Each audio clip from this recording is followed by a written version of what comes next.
how don't you get tired of lying? For Tide, you seem to be a very angry person and think I'm sitting here lying all the time. I'm not telling any lies. I'm here to answer the questions as good as I can, and I'm very transparent and open, and I explain how everything works from our point of view without going boringly into details. If you think that's bad or boring or a lie, then you're obviously free to feel that way. But I take my position very seriously as the CEO of the company. I've invested 16 years of my life in it and all my life savings. And I take it very seriously. And I'm not just here to bullshit or tell lies after 16 years of hard work. I'm trying to make a living on this and run a successful company and offer a very unique MMORPG like no other.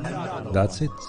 Take it or leave it. Hello everyone and welcome to this stream summary where Henrik is talking about necromancy, rituals and also some other stuff. So I made the party a little bit too hard in the last few days, and now I made a few days party soft and everything is good. So let's look first what Henrik has shown us and what Henrik talked about, and then I will go through the random questions and answers list. So let's start. It's a holiday in Sweden actually, so no one is really working on this Thursday.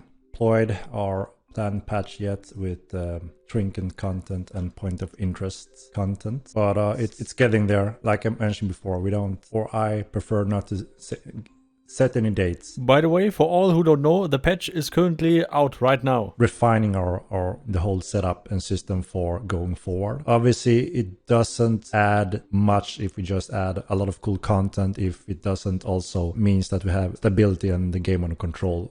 So that is also one of the main focus we're doing now. So we are not looking to rush any patches or content or features just for the sake of it, even though we have a down peak in player population. We want to make sure that the features and everything in the game works as intended. Polishing on bugs and fixing the bugs will be our main focus now as well. So that is part of our upcoming roadmap plan as well. Necromancer patch is not out. That is our next patch after this one. Yes, we are also working on the Clade Exp Healing that we had to disable due to some unforeseen issues. So that goes along with that list which I mentioned, which is the polish and bug fixing that we're going to focus heavily on. You know, it's a never-ending battle with cheating and such. Obviously, that doesn't mean even though we're silent, that doesn't mean we're not working against that anymore. That is a pretty much daily, constant battle. Our GM staff is heavily working on that. Also, every now and then we have to work on additional steps from development point of view to make sure we have the proper tools again and eyes on the right spots.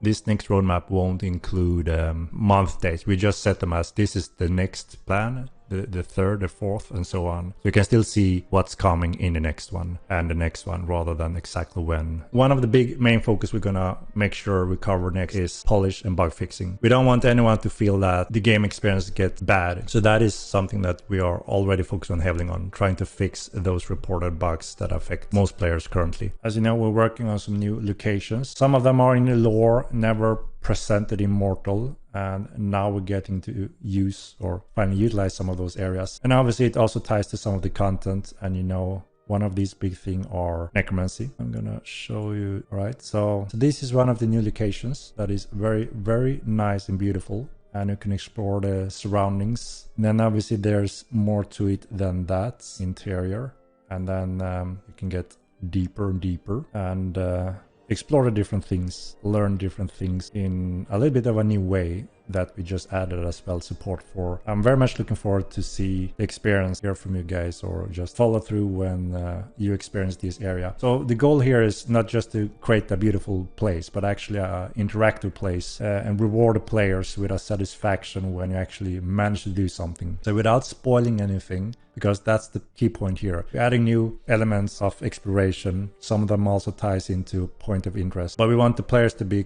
rewarded in different ways when exploring these locations. Not just a cool eyesight, but actually rewarding your progression as both with knowledge, but also obviously with the character skills, knowledge, and actions. And then obviously with necromancy we have the rituals, right? So there's a new thing coming here compared to the first. Now this is in Unreal 4 still, but we are taking the transition to Unreal 5 quite soon. We will make more updates on the details when it comes to that. So rituals are one of the big change from the first game to Mortal 2. This is a placeable ritual. It's going to be a little bit tweaked, but this is a placeable ritual just like any portable butcher table or such, which means if you place it, you'll be able to use it to construct a undead creature pet. And then we decided that, so this is the temporary placeable ritual, and then you'll also be able to construct a ritual, a more sturdy ritual table in your house, keep, or any of your buildings. And then there can also be specific ones out in the world,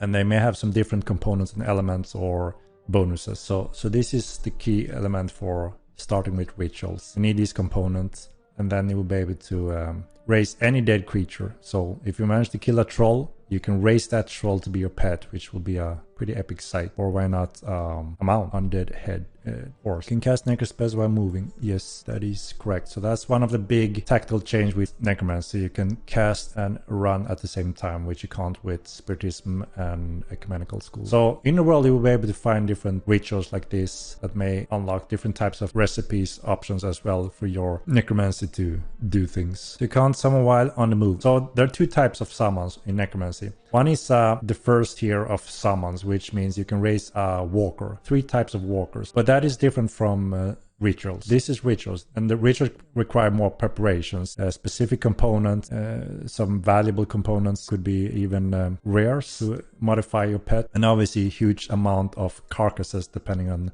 how big creature you want to raise again. So rituals are the more crafting a pet, pretty much. And that's also the component for creating a Pupuc, which is a very specific necromancy pet. And then, like I mentioned, one of the first skills you learn as a necromancer is to raise a walker.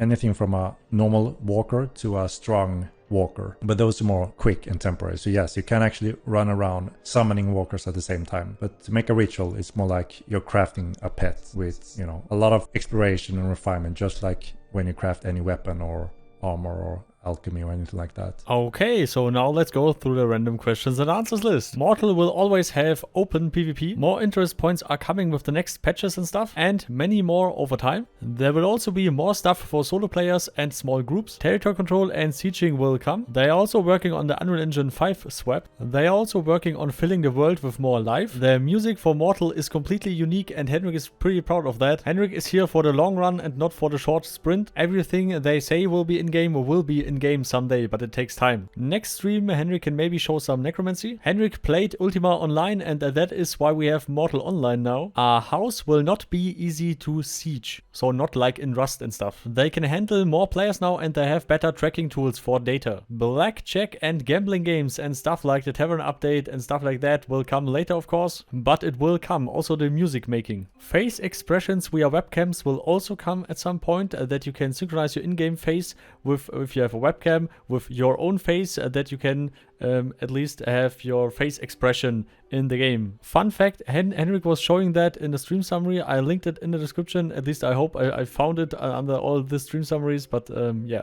Look in the description, there's a link to the face webcam recognition system. They will change the bounty system a little bit, that if someone logs off, you can still continue your bounty and stuff like that. More lore will be written and more stuff will get into the game that reflects the lore. Maybe for balance reasons, Henrik also thought about the adrenaline buff. If you have a group and you are getting zerged and stuff, then you maybe get an adrenaline buff to get more stamina and more strength and more that you have actually more or less it's more balanced out. But that was just an idea of Henrik. That was just an example.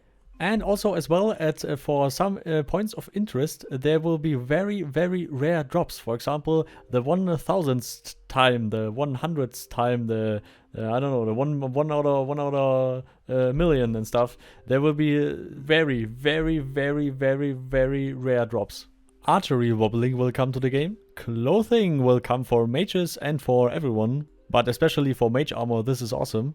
Also, the new magic school will come over time. For example, the elementalism, the staff magic school and stuff like that. But the elementalism will come after the weather system, because you need the weather system first for the elementalism. Henrik promised that they will carefully balance stuff out before they put it out there. Boats and wagons will come to the game at some point. Daggers will have more use case when the poison system comes. Arena system will be very deep, more details linked in the description from the last stream summary. and griefing people from roofs and shooting outside of towns, inside of towns, and just griefing people. They will tweak something there maybe. Advertisement and marketing will come when they refine the development process and also refining the game a little bit more. Another statement of Henrik, there will be no wipe ever. And also Henrik was talking about other companies asking StarVault for the one server cluster solution that they got to get so many people on one server cluster in one world. That is very interesting. I hope he someday explains it with a lot of details. And as always, thank you for watching. These summaries are a lot of work. So as always, special thanks to all the supporters, of course. Carmel, Professor O, Slamf Gaming, Thibni, Lordless Guild, Frederick, Rhonus, Paarthurnax, Vinya, Cologne, Bulldog, you, and all the others, of course. So always remember to sometimes make party soft, but make party hard, and see you all next time. Goodbye!